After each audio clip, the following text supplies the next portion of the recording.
Welcome to the How Soccer Explains Leadership podcast, where we explore leadership principles through the lens of the beautiful game. Welcome back to How Soccer Explains Leadership. Thanks again for joining the conversation. Thank you for your download.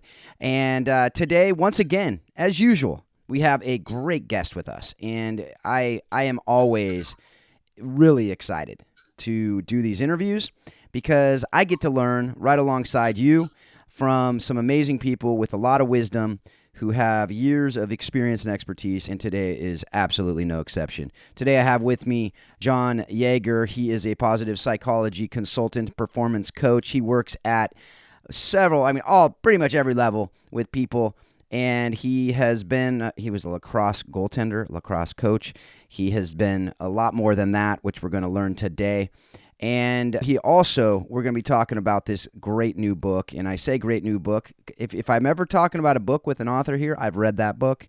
And this book is phenomenal. I was almost cheering along with the book as I was reading it. I'm not lying there just because John's sitting with me here.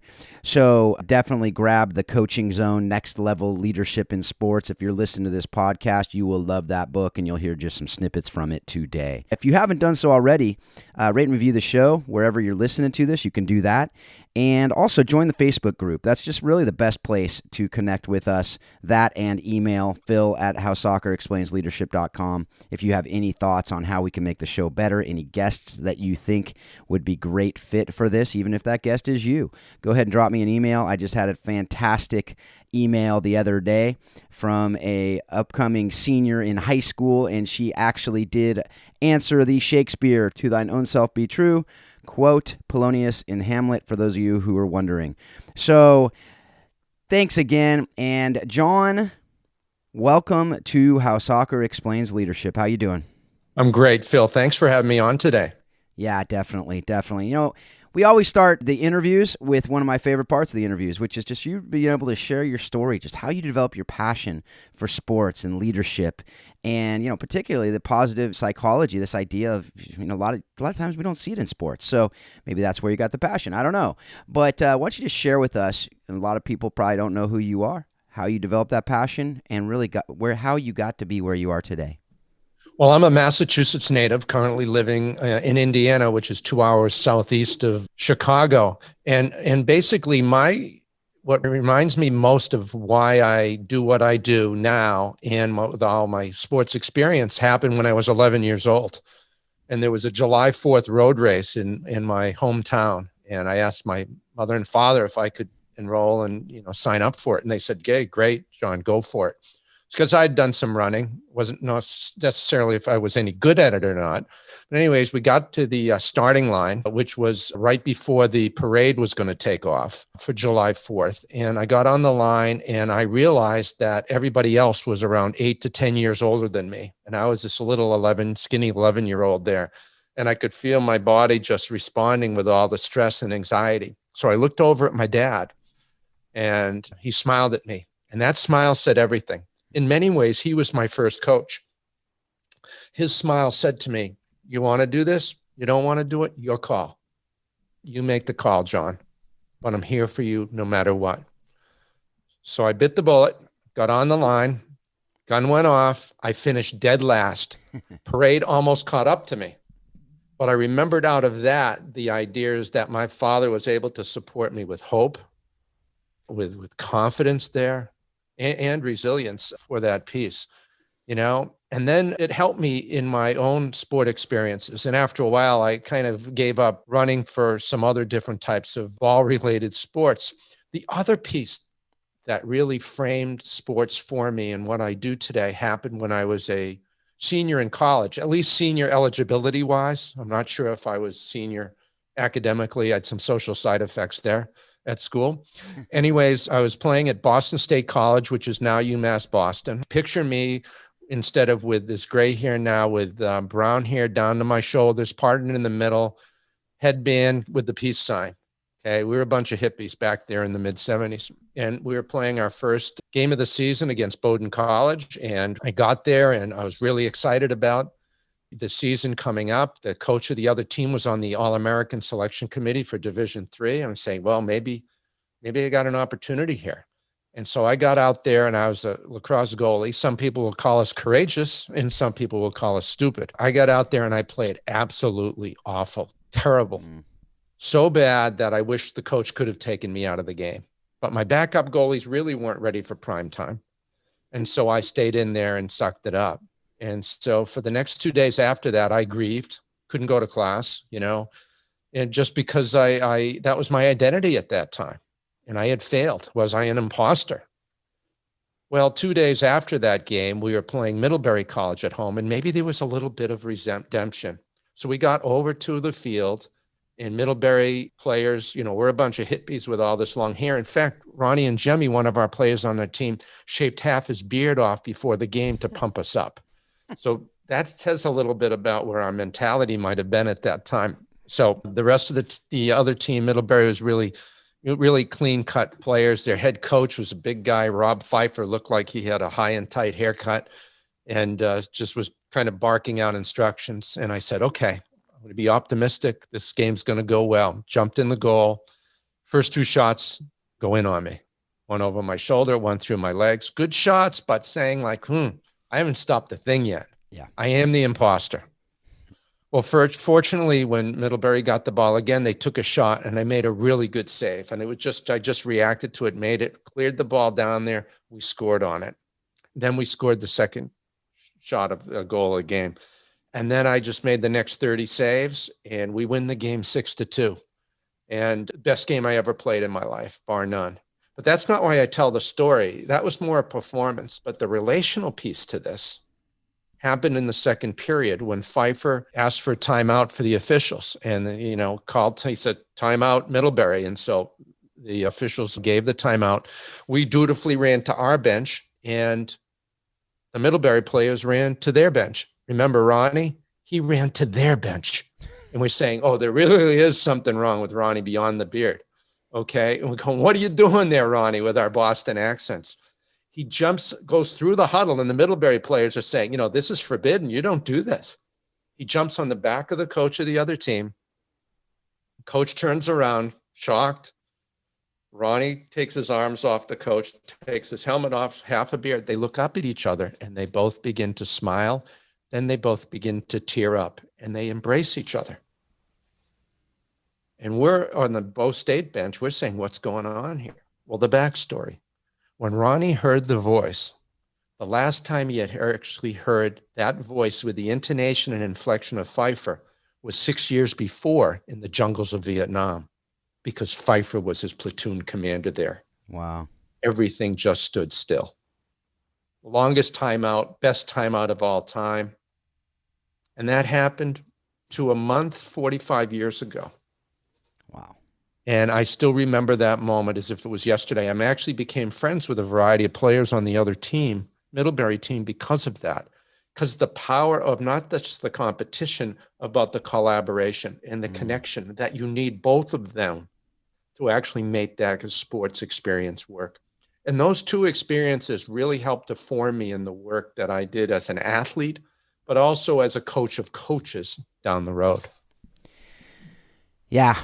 I mean, I think we could probably just stop right here, and it would be well worth the time. But fortunately, we have a lot of other great things to talk about too.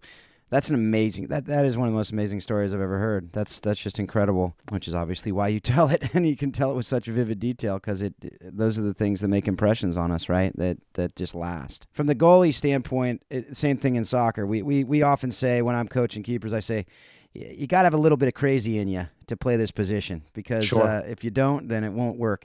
But let's move on to the stuff that I'm so excited. I didn't even know about that, and so I'm just excited to what else is going to be surfacing throughout this interview. But really, this book that we're going to spend a good chunk of our time today talking about this book. There's so much in it that I would love to just spend hours and hours. We don't have that much time, but we're going to talk about some nuggets. The good news for you out there, folks who are listening, you can go grab this book. Again, The Coaching Zone, Next Level Leadership in Sports. You can find it on Amazon, really wherever you get books. So, but I always like to hear from authors because I wrote a book. I want to, and I know I had a why behind it. What was the why behind writing this book? And it might just be what you just talked about. And really, how did you develop this content? I know you co-wrote it with someone else. So what did that look like? What was the impetus of the book? And just really, how did you develop the content? Because I know there was something special there too. Well, Phil, I think through many, many years of experience in sports and playing under a variety of different coaches and then becoming a coach myself and being exposed to seeing how other coaches do things. And then as I became a coach of coaches later on, began to see some similarities that equated and correlated with effective coaches. So, eventually over time, I started putting pen to paper with this and began to find out, just that there was these similarities that were on there. And I felt, what I did is that I went and interviewed 50 coaches and 3 or 4 or 5 different sports psychologists, sports scientists to actually put their thoughts into this and around a framework, which I saw for the book. And that was kind of the impetus was seeing coaches in action. And then providing a vehicle or a gift to coaches, if you may, to allow for them to kind of see themselves and have greater self-awareness of the important responsibility and the opportunities that they have in how they serve their athletes. Yeah, and it definitely did that. Definitely was a gift to me. So I want to thank you for putting that together and actually, putting the blood, sweat, and tears that I know goes into a book and getting it out there for us. Well, you kind of framed the book around the focused leaders' 3 lenses of concentration, really self, others, and the wider world. How does that, can you describe those, first of all, the 3 lenses of concentration and how that plays into the sports, and then how does it also relate to the world outside of sport? Because obviously this podcast, we like to take the lessons from the game to the wider world, to the world outside of sport as well. And I know that's what you like doing too with the coaching. It's not just about the game, but it's about well beyond the game. So can you just talk about that? Well, I took the model from Daniel Goleman, who's most people know him through emotional intelligence. And he wrote a wonderful book called Focus and an article that was in the Harvard Business Review probably 7 or 8 years ago called The Focus Leader. And there he talked about that leaders have 3 major emphasis or focuses. And one is focus on self. The second is focus on others. And the third is the focus on the wider world. And so what I looked at and my co-author John Kuna looked at was to take the 3 different components. First of all, talking about coaching self-management. So they had a level of self-awareness, of understanding their own why, their stories, their passion, their purpose, what their strengths are and what their shortcomings are. And the second piece, focusing on the others, is really how do you lead and empower athletes and working with individual athletes? And how can you cultivate connections there with them? How do you give them appropriate feedback to growth mindset? How do you let go of control, with the athletes to let them, fail forward, as you might say, in there. And then the third piece, the wider world, is actually choreographing the team dance. What are the nuances there? What's the rhythm and flow of the team that coaches need to know more about so they can hit the sweet spot between caring for the individual and caring for the team? They can look at the power of the behavioral anchors that core values have for the team, and looking at accountability and support, and also continuity and transformation of looking not just at the institutional memory of a team, but also how it needs to change over time and how that all fits into a strong and vibrant culture. So I took those 3 different areas and put those into 3 different units within the book. Yeah, and it is so good. I know this is something we've talked about on this show a lot, which is this idea of starting with self, right? You got to know yourself, and I tacked the quote before we got into the interview, to thine own self be true, right? This idea of, but you got to know who you are to be able to be true to yourself. You got to be able to know that, but also how you impact others. That's something we talk a lot about in the disc, that I'm able to train on as well. Is just got to know yourself before you can understand others, before you can understand how to make the team better with what you have, and to be able to see your blind spots and so on. So I do want to talk about that. I want to get back. I want to get into that first area. That's self-awareness. That's self-management, really. And you talk about strength, shadow strength, shortcomings, weaknesses. I call them the not strengths just because I think it's a bit more positive, which is just funny because it has a negative in it. But that idea of failing forward and uncovering our blind spots, because one of my favorite sayings that I've heard at a conference the last 10 years is everything has its shadow, right? We have these strengths, they have their shadow, which is kind of our blind spots, which we usually don't see. We don't see our shadow usually, unless you're really looking for it. That's right. And so you have to be intentional to look for your shadow, unless it's coming in front, but that's a whole different story. But you know what I mean?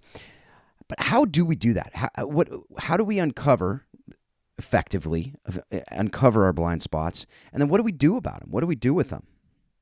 Well, I think first, Phil, is that trying to figure out what those blind spots are, those shadows.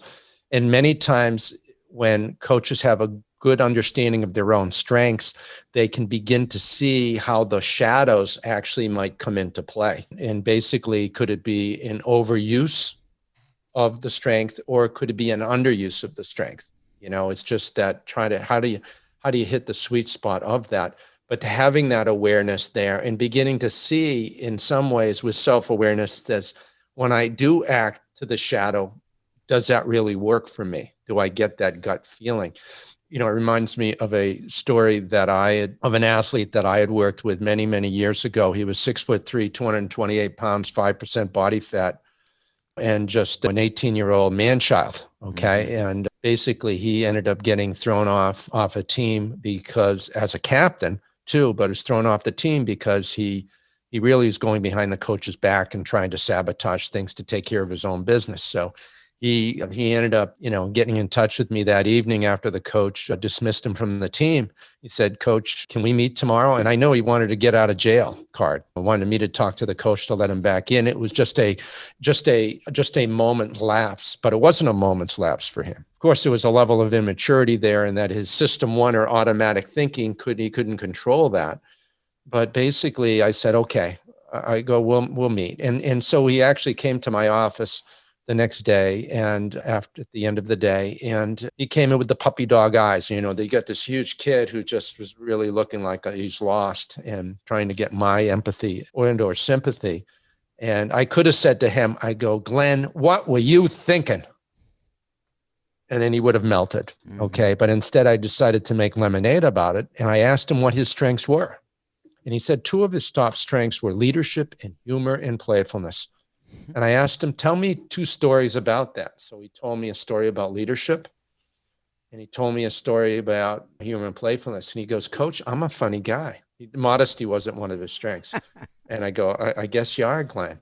And those were 2 great strengths. And it kind of broke the ice. He kind of loosened up a little and stuff like that. Then I looked at him straight ahead and I said, "If you use those powers for good with those strengths, what happened in these situations with the coach? What was going on, Glenn? What was going on?" And I just looked at him and I just stared at him, kind of letting him to be there to declare himself, actually getting him to feel a little uncomfortable. Well, he just stared right back at me, didn't say a word. So around 40 seconds later, I put my head down and I said a little prayer to myself. I said, how am I going to make this thing work here? Then I looked up, and when I looked up, a tear was coming down his cheek, and then he began to sob uncontrollably. And I'm saying to myself, not to him, I'm going, yeah, something happened. Yep. Not to him, okay? Of course not. But something did happen. And then he realized at that moment that his leadership, taken in that negative direction, got himself in trouble. And his humor and playfulness with his sarcasm and the way he was acting was only working for his own benefit among the other players. And at that moment, he got it. He realized that. I had spent around 20 to 25 minutes in the room with him that day, but it was giving him time to actually experience the idea of like, this is my blind spot. I guess I have that. And I can go there in a moment's notice. He went in and talked to the coach later that evening, and the coach let him back on the team because Glenn was authentic with him. And even though Glenn could not be the captain anymore, he was an informal leader on the team. Okay. Ended up, graduated, went and played Division III football for several years there at a school, and then is now a captain in the U.S. Marine Corps, flying jets somewhere around the world, and looking at his other soldiers and hopefully leading them in the ways that he learned how to lead himself. Yeah. So getting to that blind spot can be hard at times, but if we never help coaches get there, it doesn't change. And it's really trying to feel comfortable with being uncomfortable. But I'd say one way to get there is to notice, do you ever take your strengths too far or not enough? And that usually leads them into that blind spot. Absolutely. And I think that the thing there that also comes very clear is you got to be really, as we talked about earlier, you got to be really intentional about knowing that strength, to even think about it, rather than just acting. Right. And I know, I mean, you could have been describing me at 18, right? I Sure, thought I would have probably described myself very similarly. And what we find, anybody who has that sense of humor knows there's that shadow side, that sarcasm that hurts people. And most of the time, the people you're hurting are never going to tell you. They're just going to withdraw. They're just going to tuck it away. And then it will probably come out later someday, but people just won't like you. And then that will gut you, because typically the people that are leadership, sense of humor, fun, love people and want to please people. And so it's hard. But if you don't understand, especially the younger, because we need to help these kids become self-aware. It's not just something that's going to happen. We have to coach them to be self-aware, to understand that their strengths are awesome, but they also have that shadow side. They also have that blind spot that usually comes straight out of that strength. And it's usually something that is, like you said, excess or not enough. And the other thing about it, I was just curious to hear your thoughts on this. One of the things I love, I can't remember who said it, but I say it all the time. I quote him. I probably should figure out who said it, because I do quote it all the time. But they talked about the fact that, look, your people know that you're messed up. Your people know your weaknesses. Your teammates know your weaknesses. So if you're not taking the time to understand them, you'll probably lose some of that respect. But when you understand them and own them, and you actually say it to them, they're probably like, yeah, we already knew that. But you actually gain respect when you let them know that you know that. Do you agree with that? I totally agree. And it reminds me of leadership and self-deception, I think that's where I got it. I think that's where I got it, actually. Yeah. Yeah. And it is that other people are going to know this. And as soon as that person who's trying, this athlete or a coach trying to preserve their ego and saying, nope, I'm all set, is actually doing themselves a disservice there. Yeah. And not allowing for a level of vulnerability, trust to come out where they can feel comfortable with communicating to other coaches, other athletes, to help them to work through some of these different areas. And this has incredible implications outside of the sports experience. And as athletes grow older into adulthood, that they can catch themselves on this before it's going to save them a lot of agita. Yeah, absolutely. Yeah. Well, I mean, you just said it. That young man who's now a man is a captain in the Marine Corps, flying something. That may not have happened if he wasn't self-aware. He probably would have had some issues, arrogance would have gotten in the way. But by becoming self-aware of that and seeing that it actually hurt people when he did certain things, to be able to take that step back, became a much better leader. And probably that had a lot to do with the man he became today. Which, again, folks, if you as coaches are listening to this and you don't realize the privilege and the honor that you get to be able to impact these players in their formative years, take a step back and really realize that, because it is a privilege. It is something that we get to do, and it's an amazing privilege. So I hope that you take that seriously and you're learning from this. Grab this book, learn from it, and take your leadership to that next level. The next, and the next thing I want to talk about is this idea of, and maybe a long conversation, it may not. It's just this idea of harmonious passion and obsessive passion. We always talk about passion. Find your why. Find why you're doing. What are you passionate about, right? But this idea of harmonious passion, obsessive passion. Can you discuss that and just say how they play out in sports and in life, and why it's important to understand? Yes, Robert Vallerin and Genevieve Magot up in the Montreal area at two different universities there came up with this concept after doing a lot of research, and that harmonious passion is literally about knowing that as a coach, that coaching is one part of your existence. It doesn't overtake you. And coaches who have harmonious and passion tend to be more resilient. They tend to have higher quality relationships with their athletes. Then have more positive emotions because they're not putting all their eggs in that one basket that time. It's just one part of their value system, that they operate as coaches. On the other hand, coaches who have obsessive passion, the coaching tends to conflict with other areas of their life. They tend to get, tend to get so deep into focusing on the sport, okay, that they lose other sight of other things that are going on in their lives, and their other relationships can be hurt. They can be less adaptive. They can overcoach and micromanage instead of giving power off and to the athlete. So they give less athlete autonomy, supportive types of relationships out there. And it's the idea of getting coaches to see if they're going a little bit too far with that might happen. And one way to tell that is just, how are things going out there, And one thing gets in the area of too that can talk about obsessive compassion is the acronym HALTS, HALTS, which stands for hungry, angry, lonely, tired, or stressed out. Okay. This happens to all coaches at some times, even very, very effective coaches. This is not to say that coaches can't be really strong and fair and make sure they cover all the bases that they need to do to be a good coach. That doesn't mean they're obsessive. But when it takes it a little bit too far, okay, then that's it. And when somebody is in halts, if you can think of the Snickers bar commercial with the actress Betty White, okay, and this guy is just like, he's just kind of out of it. And then somebody goes to tackle him they got a football there, and it turns into Betty White there. And he realizes once he eats the Snicker bar, he's all set to go. He's back in the right frame of mind. I think that's kind of a helpful thing. I think of sports psychologist Adam Naylor, who thought, mentioned a story in the book about, a coach that tended to be pretty obsessive about making sure that his players were taken care of.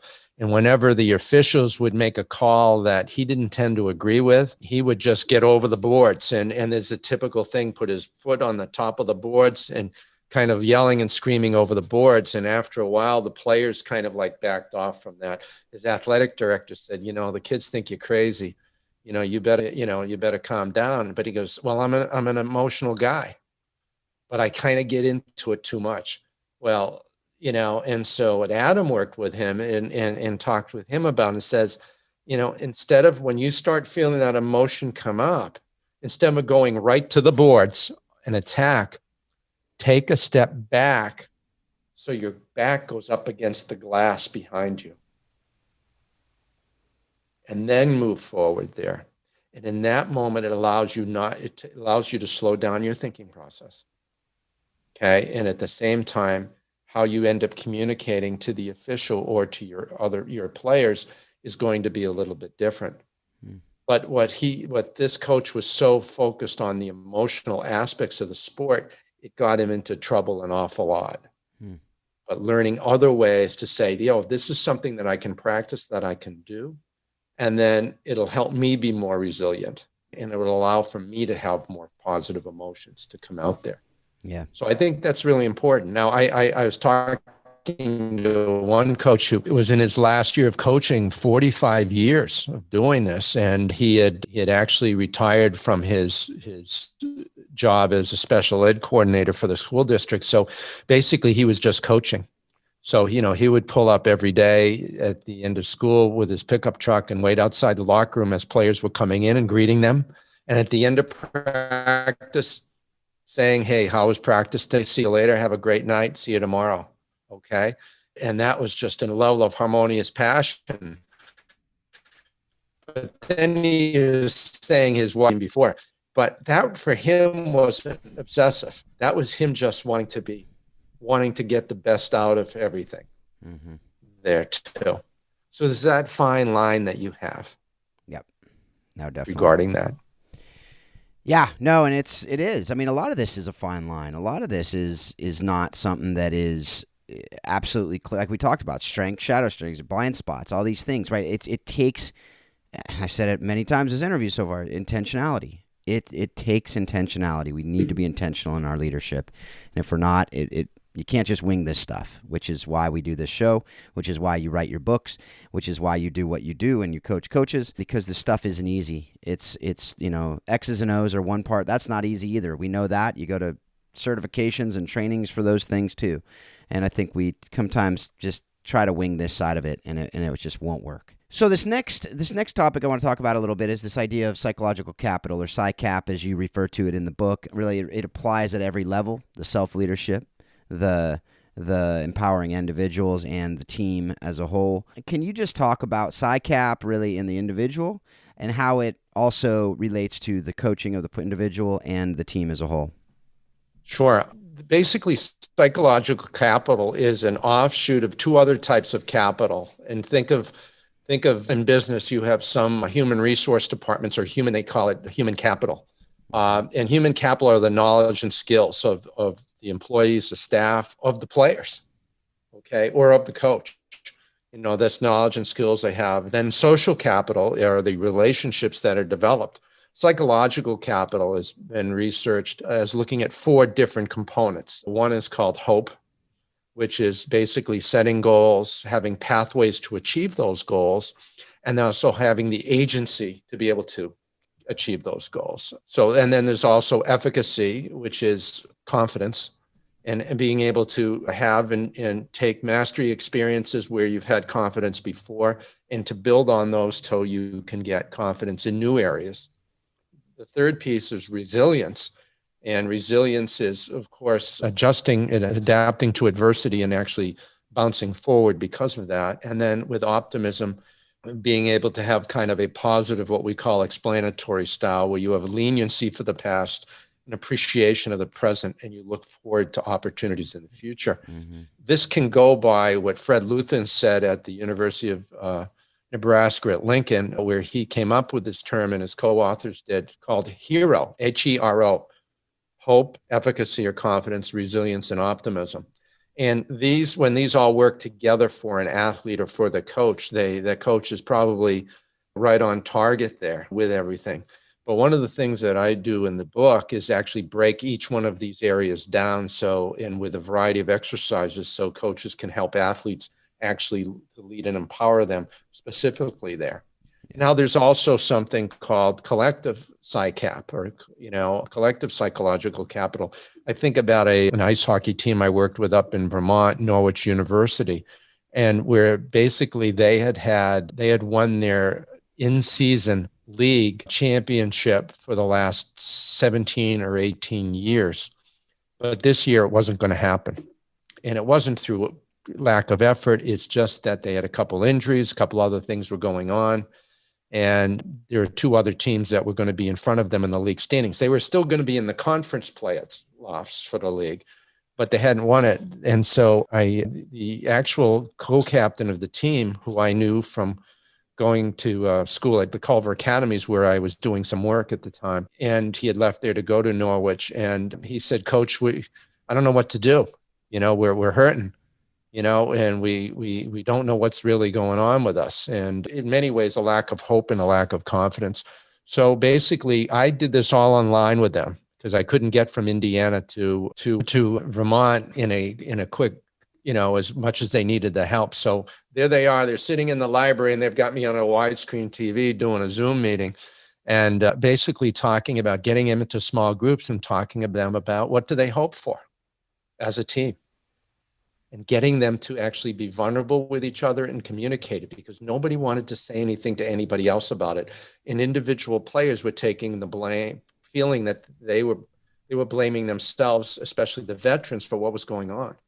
So we looked at this shared identity. We talked about that. We talked about confidence, resilience, and optimism, and did some appreciative inquiry exercises with them, such as, what attracted you to the Norwich program? What were your initial impressions? What's been a higher moment for you this past year on the team, where you felt most vibrant and most alive? When have you been proud to be a member of this team? What factors give life to this organization? So they got into these discussions, wrote everything down on newsprint, and then discussed it with each other. Well, they ended up going out and won their last 3 games of the season. They had third seed in the conference playoffs, and they ended up losing in the second round. But next year, they came back, and they in Austin, who was the junior co-captain, was back as a senior. I actually physically went up there, worked with the team for 3 days, literally 3 nights after practice. And basically, they had a really strong, talented team, but they got their psychological capital together. Yeah. Because they had their human capital together, and they won the Division III national championship that year, men's Division III hockey championship. Now, was that because of what I in there? No, everything is, it's quantum theory. Everything adds into everything else. But they had that belief system, and they had that hero piece to that helped them develop as a group. Yeah. Well, and I think you just said something there that is really important to understand. Like, this is part of the puzzle, right? This isn't something that, all these things that we're talking about. You have to have the athleticism. You have to have the talent. You have to have the team. You have to have some luck in your season. You have to have, winning and losing isn't as simple as just saying we're the better team. We all know that. Anybody who's coached longer than 3 games knows that. So, that's something that, especially in soccer, which is what we're obviously talking about on this show, like, you could have 80% of possession in a game and still lose the game. It's just the way it is, right? So that's something that is the reality of it. But to have that in place, to have that healthy team, to have the psychological capital in a healthy place, that's going to give you a much better chance of winning, especially the games that you might not have won otherwise. I mean, there are those games that if you don't, you always hear winning teams win because they know they're going to win and they find a way to win, right? And a lot of this goes into that. Would you agree with that? I don't want to speak for you. Yeah. No, I totally agree with that. Yeah. So the other thing that that chapter on PsyCap raises, and it's one of these instances of polarity thinking, and I absolutely love this because I talk about this a lot in different settings. But in this specific chapter, it was this polarity of confidence and humility. It reminded me of Jim Collins and the level 5 leader of professional will and humility. And it seems like it's a paradox, and it seems like it doesn't go together, but it absolutely does, right? And then you have this other one in chapter 7. It talks about this direction empowerment, that we have to empower, but at the same time, there's times where we need to direct and we need to tell people what to do, but we also need to empower them to do these things. And this idea in the context of culture, of continuity, where we want to have a continuous culture, but we also have transformation and adaptation to new people, because every year we have new people coming to a team, and it's going to change the culture just a little bit, and sometimes a lot. So can you speak to those polarities, and not necessarily go through each of them, but and I do want to encourage you, like, a big part of this, you talked about the idea of the exercises you have throughout the book as well. It's not just a bunch of theory. There's practical tips and practical tools that you can actually implement immediately. But can you just talk about this idea of polarity thinking and maybe take one of those and just walk through it so we can understand how it actually plays out both in the game and in life? Sure. The polarity thinking basically is polarities are actually, two things that are different perspectives or strategic objectives or values that tend to be opposite one another, but they also need to live together, as you were saying, Phil. I mean, one of the things I think of right now in our political system are conservatives and liberals, and just that and it almost seems like they're being polarized. They're polarizing each other from each other, as opposed to finding out, if we were to talk about someone to say, well, we're moderate or go across the aisle and bipartisan, that's in many ways more of hitting the sweet spot of a polarity. But with the polarity is that there's good on both sides. And we may prefer one pole to the other, but we need to find out what's also good on either side. So for example, you may have a coach who's confident, okay? And that also can balance their capacity to be humble at the same time. Similar to level 5 thinking, Jim Collins, but if a coach is overconfident and does that to the detriment of being, or to the neglect of being humble, then you get the downsides of confidence, which are going to come out as being arrogant. Okay. And in the book, we have 7 different polarity exercises where coaches can go in there and actually figure out where you fit. and put together action steps so that you can be able to balance that. Then if you're so humble to the neglect of overconfidence, you're going to come across meekly. And that may not be as good there too. So it's finding that sweet spot. What you need to do at the right time for the right reason is really, really important. And that's why I think effective coaches really get polarities. They may not use the same terminology as we're talking about right here, Phil, but they're actually doing that in the day-to-day. Now, for example, with direction and empowerment is huge. Mm-hmm. How well do I direct and provide direction to my athletes? How well do I empower them? And if I over-focus on providing direction and too much direction, I micromanage, okay? And they feel beholden to every whim or direction or instruction that I give, which in some ways, some athletes will say, well, then I don't have to take as much responsibility. Mm-hmm. Okay, but if the athlete's empowered also, okay, and that there's some letting go of control by the coach so that the athletes can fail forward and make mistakes, but actually grow from that and actually come in. Catherine DiLorenzo, who's the women's field hockey coach at Middlebury College in Vermont, says she wants her players to be known to each other, to feel relevant. So she welcomes them to talk about it at the halftime or at a timeout of a game. And she'll say, what do you see that's going on out here that I don't see? The player says, we're not transitioning the ball to the other side of the field at this time. And remember that happened in that other game we had against that other team. And so we need to do more of that. She goes, yeah, you're right. You're absolutely right. Let's go out and do that. Okay. You're all set, ready, go, break the huddle. Mm-hmm. Okay. And so that's that capacity to do that. And with continuity and transformation, it's important to stay beholden to the institutional memory of an organization. But if you don't make the shift to be able to change with the times or be able to change or transform what you do out there, you're going to be at a loss. And I think this has happened with some coaches too over the years, that they were so into continuity and this is the way it works.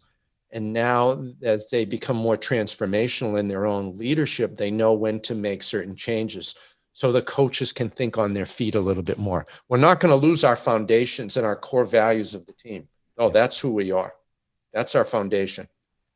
But we need to try some different things out. So we're going to have to take some risks here to make sure it happens. But we're not going to be going on beyond what we value. So I find that polarity thinking is just really, really powerful. It takes a while to do. And I love when I work with different sets of teams and athletic departments to do this. And at first, the coaches and the ADs look at this saying, what's this all about? And then once you see it, they buy into that. We have all these polarity maps that are put up on the wall and that you see the athletes going through this and they get it. It's really cool stuff to see. That is so cool. I mean, so much just went through my head, just as far as the analogies to parenting, the analogies to leading a nonprofit, a for-profit, any company, Fortune 500 company. I mean, these things apply to all of those things. Just thinking of direction empowerment, I was thinking about the game that I coached on Tuesday at halftime, went to the goalkeeper. What'd you see? Did you see anything else other than what we just talked about? And exactly what you just said.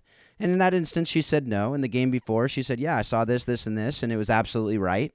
But from her perspective, it's a completely different perspective, which gives us that, perspective angle, which we've talked about a lot of times. We talked about it in a Del Jones interview. He's a referee. We talked about angle and perspective and the different ones and how that applies. And I just think about direction and empowerment to talk about the idea of, doing the dishes with your kids, riding a bike with your kids. You got to tell them how to do it and coach them and direct them how to do it, but you got to let them fail. You got to let them blow it and figure out how to be able to do it on their own, or else you're going to be doing the dishes for them their entire life, and you're going to be having training reels or holding the back of the seat their entire life. That's not going to work, right? And so how do we do that?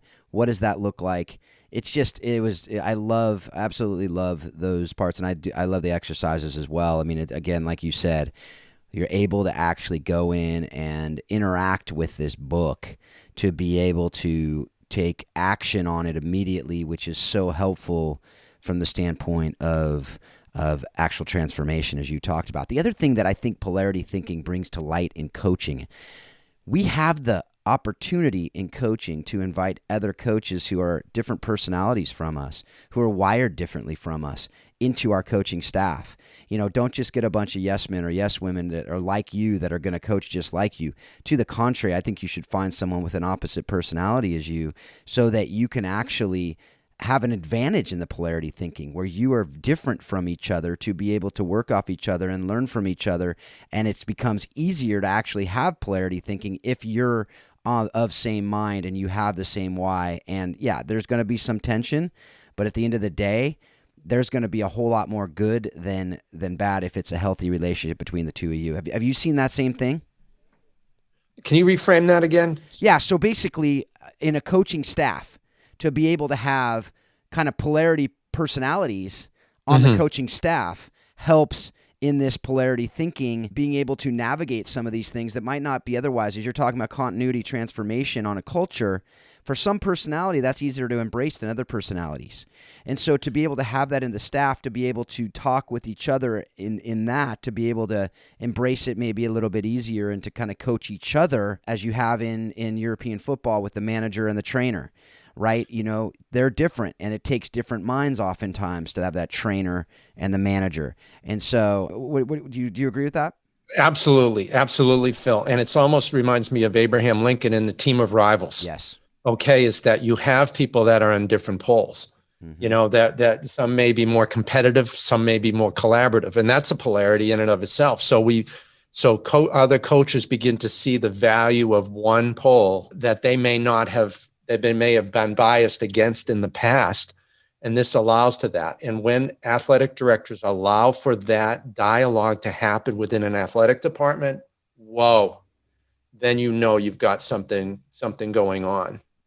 I see this at Middlebury College with Aaron Quinn, who's the athletic director there, Division III school. I mean, just really, really powerful. And then literally a 3-hour workshop on polarities with their athletic department, with their coaches, and basically going back and forth and seeing this, and to understand that is really, really important. So I think that's key. That's key. And if you're not doing that, you're missing out on some self-awareness and institutional awareness. Yeah. And personal growth. I mean, there's so much there that having other people who are close to you, who you trust, to be able to actually feed into that and speak truth into you as well, to help you become more self-aware. This isn't a one and done process, by the way, folks. This is something that's continual, and you'll be doing this the rest of your life. Hopefully, if you're a true leader, leaders are learners, right? So you're continually learning about yourself, about how you can do all this stuff better. And that actually brings me to an interesting thing there, the next thing I want to talk about is the idea of cultivating connections, and how coaches can cultivate and build that trust. Build the empathy. You talked about five behaviors of a cohesive team. Patrick Lencioni. We talk a lot about Patrick Lencioni on this show. But can you just talk a little bit about that cultivating connections? What it is, why it's important, and how we can do it well. Well, I think the connection is critically important, so that when there's communication between a coach and an athlete, or coach and the team, that it's taken. And there's not these negative triggers that come off on either end of this. And so basically, I look at 3 important areas. One is the development of trust. And I mean, that's a no-brainer. Okay. But this idea of Lencioni talks about vulnerability trust, that your willingness as coaches and athletes to take risks, to be able to fail forward without being judged as a human being. Okay, there. And then the second is coaches showing empathy, whether it's cognitive empathy, the perspective of the athlete, or their feelings, the emotional empathy, or it's just as important as empathic concern, Phil, which is basically saying, I am here for you. What do you need from me right now? And that's really speaks volumes, to the athletes. And then the third piece out of that is mattering, that each athlete is known to each other athlete and coach. Okay. And that each athlete has a scope of contribution that they have for the team. And that is clear from the coach to the athletes. And that within that the every athlete matters. Okay. No matter what. And that they feel part of that, whether the athlete goes down with an injury or it's less playing time just because they don't have the skill set just yet. Those are the things that are really, really important. And was that something that coaches just get? Well, some coaches, yeah, many great coaches, effective coaches have that. And if coaches don't find that they have that relationship there and they don't work on that, then that's something that they need to see as a shadow side maybe, and then to come back and to find some different strategies. And in the book, we talk about a variety of strategies to get coaches to the point where they're making sure that every single athlete matters. Yeah, and this part here is exactly why I train on the disc and I help coaches understand their team. I mean, it's just a tool to be able to use, and there's other tools, obviously, but to be able to understand and show that you care, to be able to individualize, you got to know each of them, and they're all wired very differently. It'll also help you understand when they're unhealthy. And, if they're not acting in their strengths all the time, then you can start going, are you okay? Is there something going on? And if you're able to do that before they even tell you, that's powerful as a coach. And that makes impacts on players. I don't care what your personality is. If someone can kind of read you because they know you and they study you, that's powerful. And that's real. And that's something that as a coach, you can go to that next level. I mean, I keep saying that. Even if it wasn't the subtitle of the book, I keep saying it because it is. It really is that next level. It is, and that's, I assume, why you called it that. So it's something that most coaches aren't doing. It'll set you apart. It'll make people want to play for you, and it'll also make people want to give more than what they thought they had for you. Because, I imagine if the guy at the beginning of this episode, if he played for that Middlebury coach, he would have done whatever that coach told him to do, or asked him to do, or encouraged him to do, and then some, because he trusted him, he believed in him, and he knew that he cared about him. Exactly. Yeah. It's quite simple. Now, it's not easy, but it's quite simple. No. That's the truth. Yeah. And it's just that getting to that point, and when it shows that it matters, that the athletes pick up on that really right away. They certainly pick up on it if the coach doesn't matter. Yeah. If the coach doesn't feel as if they matter. Yes. Absolutely. So one more, thing that I want to talk about on that individual is the effectively challenging the athletes. I think a lot of times, people do the connection really well, and maybe they don't do the challenging really well, or vice versa. Maybe they challenge really well and they get on people, and some people are like, well, I don't like to criticize, and constructive criticism is really helpful, but it's how you do it, when you do it, who does what. Sometimes different coaches may be the right person to do it with a certain person. But how can you talk about that effective feedback, this idea of effective feedback that you talked about in the book? Well, I look at, and I borrow this from the work that Doug Stone and Sheila Heen did in a great book called Thanks for the Feedback.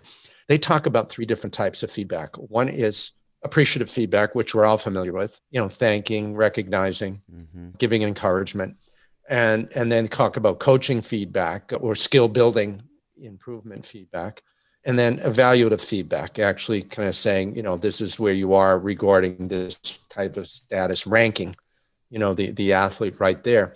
And it's the coach's ability to give the right feedback at the right time for the right reason to the right athlete, which is most important. And so that means coaches need to know their athletes and know what type of feedback works for them. Of course, you don't want to give appreciative feedback too much because it patronizes the athlete, but it's seeing where the athlete is. If the athlete needs appreciative feedback, or maybe they need they need to be coached up here. Okay. Or if you give them evaluative feedback and they go, oh boy, man, you're right. Then you get that coaching feedback right away, and maybe sprinkling a little appreciative feedback that comes in there, and knowing how it's different for each athlete there. And so we have some exercises in the book about that, but it's also understanding, how do athletes respond to your feedback?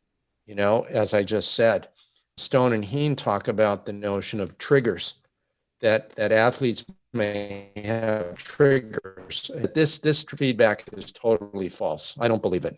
No. Show me the money. I don't believe that. Well, then the coach has to look in a different angle of vision of how to communicate this. Maybe they need to do it on video. Maybe the feedback, maybe there needs to be some consequences above and beyond the dialogue there to come in. The second type of trigger is a relationship trigger.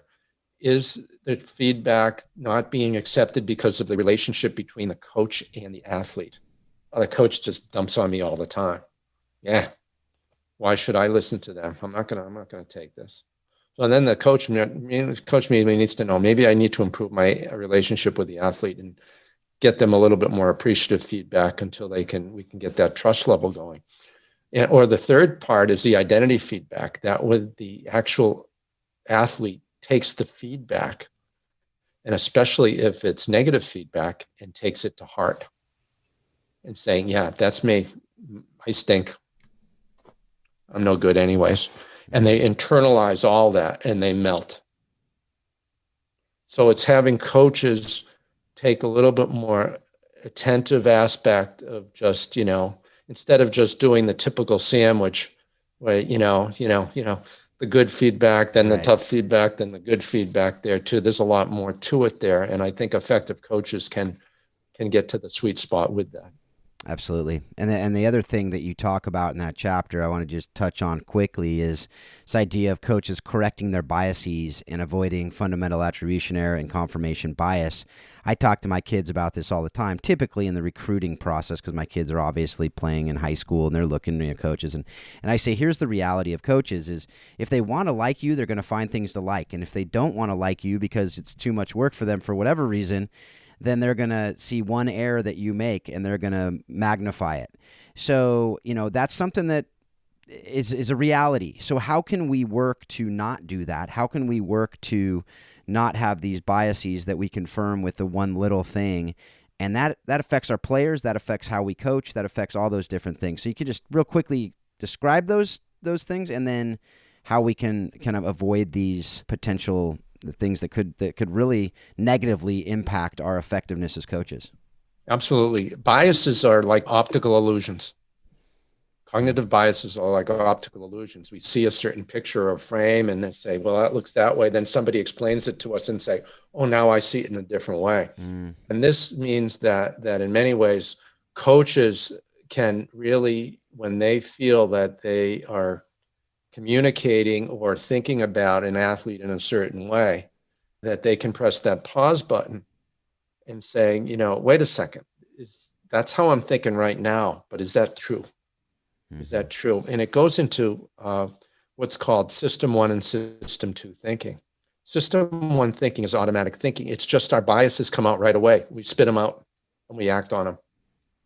Okay. And we just say, yeah, well, you can compare and contrast or whatever like that. Like with confirmation bias, we find reasons to support our bias. Right. And we're not even aware of it, And so the thing is just to back off. This is how political campaigns are run on TV. Okay. Trying to get you to system 1 thinking and just buy into that, buy into that party line. And so system 2 thinking is a little bit slower and more deliberate. And it allows us to say, wait a second, this is what I saw here. What's really going on? So it gives you an extra set of eyes to really deliberately go back in. And once again, it's going from automatic to reflective. And that's another sweet spot, polarity, to be able to take your time, Phil, and to say, okay, why do I respond this way to this athlete all the time? Yeah, because his brother was lazy. Well, is he lazy? I'm not sure. Let me think about this a little bit more and come true. And biases are still going to happen, but the more that coaches can pay attention to that, the less they will be biased in how they come across to the athlete. Yeah, no, absolutely. And like you said, we're not perfect. We're not perfect human beings. We are broken. We have issues. We have problems.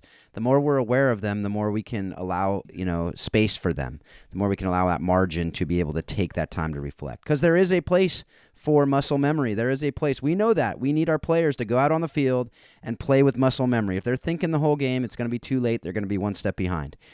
But there's also a place for that reflective thinking to take a breath, to not just rail into someone. The whole praise in public and criticize in private. There's a lot of truth to that. And, sometimes you got to get on it right away. But most of the time, the vast majority of the time, you have the ability to take that step back and go, okay, let's just wait till I'm able to talk with this person when I'm of the right mind too. And, and to have that judgment of when it's the right time and when it's not, I think is massively important. And so that kind of leads into the next question. And we have a couple more things. And like I said, I could talk for days about these things, but we don't have that time. But this, the chapter 10, like I said, though, you have the ability to take days on this book. So don't hesitate to do that. But the chapter 10 is the choreographer and the credo. I just love the name of the title of that chapter, first of all. But you talk about there the systems dance, this idea of managing tops, middles, and bottoms, and the importance of core values in that. And can you just talk about that tops, middles, bottoms, what that looks like, and that choreography of the team and just the dance that you talk about there in that section? Well, every time there's a dance, and there's a dance going on, and when teams struggle, there tends to be a misstep in the dance between the coach, the team leaders, captains, seniors, etc., and the rest of the team. This could be put into equating them to what Barry Oshry talks about in his work on the mysteries of organizational life about tops, middles, and bottoms. So if the coach is the top of the team, and then the middles are the captains, team leaders, and the bottoms, and I don't mean bottom feeders. I mean, it's just, is the rest of the team. When things are not being empowered and the coach is playing with biases too much and not connecting well with the rest of the team, it throws everybody off. And basically players, the team gets disempowered because they don't feel as if the coach is listening to them. And one of the typical actions that happen is that the bottoms and the team bands together because they need to feel that they have some sort of shared identity here. And they blame up to the coach, who feels responsible to the team and an overwhelming burden of responsibility for the team. Well, where are the captains and team leaders? In the middle. They're right in the middle. And they don't know where to go. They don't know whether to, okay, I got to give airtime to the coach, but I also get to give airtime to the players. And they coach and the players, they want me to take sides here. It feels like this. I don't like this feeling at all. And I'm not empowered at all. However, when coaches empower their athletes and their team leaders, captains, by sharing the responsibility, sharing the burden, because the athletes have most of the burden. They're out there doing it. And if they have voice, as I mentioned before about scope of contribution and relevance that you can have, that's empowered. Okay? And so the dance becomes happening more. And then the captains in the middle feel that they're empowered to bring out the best in their coaches and being able to echo what their coaches are bringing out to the rest of the team. So everybody seems to be doing it there. Mm-hmm. That's a very short description to a very complex thing. Yeah. But I believe it's very important for coaches to begin to see that, because coaches can get to a point, if they're disempowering and feeling disempowered, that they're just going, oh, woe is me. Yeah. I give all my effort and time to the team, and look what I get back. Nothing. Yep. Okay. And that's where you got to go back to your core values, to your polarities, to your ability to cultivate connections that are really important, so that you can empower your athletes. Because when you're empowering the bottoms, when you're empowering with your team, is their capacity to take responsibility, individual responsibility for themselves. And when they do that, it becomes collective responsibility for everybody. Yeah. Like you said, there's a whole lot more to that, but I just wanted you to just tease it, because you can, like I said, fortunately for all of us, there is the book, there is the chapter 10. When you get the book, don't just skip to it, read everything up to it. And there's a whole lot more after it as well. So unfortunately for all of us, we don't have too much more time today. We do have our last couple questions that we ask all of our guests. And so the first one of that is, what have you learned directly from sports? I'll say sports to you. Usually we say soccer, but I know it could be soccer, but it could be lacrosse. It could be something else that you've learned, but that you use you've learned directly from the sport that you use in your marriage, your parenting, other areas outside of sport. I would say psychological capital hero. I mean, I see that in I'm a very, very healthy, loving marriage. And then what I see outside of sport too is this idea of looking at hope, especially during COVID, of having pathways to go in different directions as a family and as a spouse and a parent, and then also as a consultant, I've had to work different ways of doing different ways of communicating each other. And the same thing regarding confidence and keeping confidence built up when there's more stuff going on through Zoom than they are in person, stuff like that. And then being resilient through that whole process there within my own family and having optimism for the future. Yeah. I think that is really, that's what I've learned that directly from my own participation in sports and vicariously living through the work that I do with coaches and athletes since.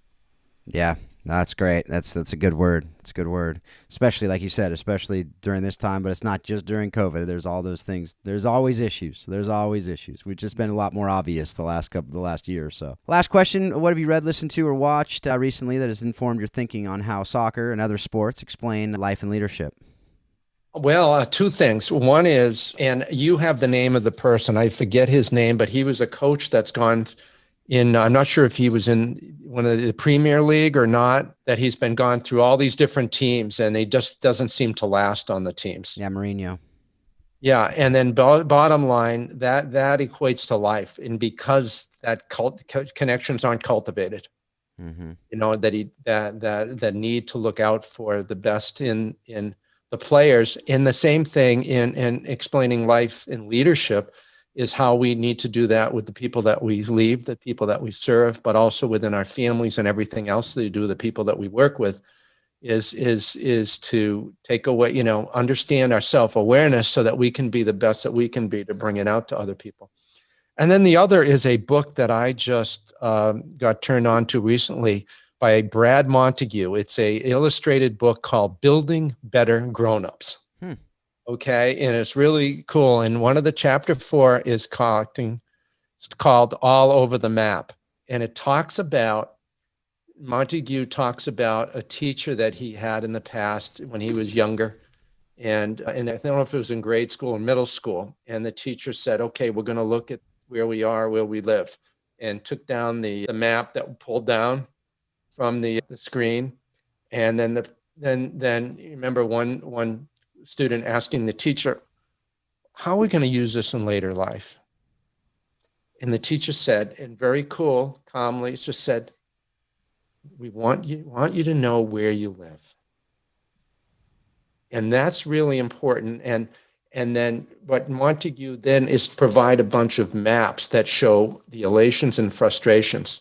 The lake of, and I don't have this correctly, but he says, the mountain of inspiration or the lake of despair. And when we have those things and we have the fears and the elations and the frustrations, what's your map? What's your internal mind map that you have there? Found it fascinating, and I want to use that more in the work that I'm doing down the road. Yeah, so I definitely got to pick that one up. Definitely want to pick that one up. Other than grabbing the book, how can people get a hold of you if they want to connect with you? I'm at John at Yeager Leadership, Yeager leadership.com, all one word. Okay. Or you can also go to the Coaching Zone book, thecoachingzonebook.com, which is my website, and my other website's yeagerleadership.com. All right. But and then I'm up on LinkedIn and Facebook. Yep. Yeah. So definitely connect with John there. Reach out to him. That's how we connected. John reached out to me actually, and then we become friends. I like to say so. I hope that you think so as well. I certainly do. Yeah. So I look forward to continuing this conversation offline, and hopefully we'll get you on again to talk about the impact the book's been having and other coaches and more stories, and we'll be able to continue that conversation. But thanks again for being a part of this conversation. Thank you, Phil, for having me on. Definitely. So, folks, thanks again for your download. Thanks again for engage in this conversation where we can all become better leaders. That's why I do this. I want flourishing all over the world in sport, and I think that it starts with us coaches. It starts with leaders, also in our marriages, in our parenting, in businesses that you're running. Use these principles. They apply everywhere. And that's why I do what I do. I want to help you to flourish. I want to help you to be the best you can be and to encourage as many people to be the best they can be. So with that, if you want to connect with me again, Phil at howsoccerexplainsleadership.com. Be doing definitely have some spots this summer. If you want to get involved with some disc training and some coaching in that regard, let me know. I'd love to talk with you about that. Otherwise, I just hope that you take what you're learning from this show and you use it to help you become a better leader. You use it to help you understand more and more how soccer really does explain life and leadership. Thanks a lot. Have a great week.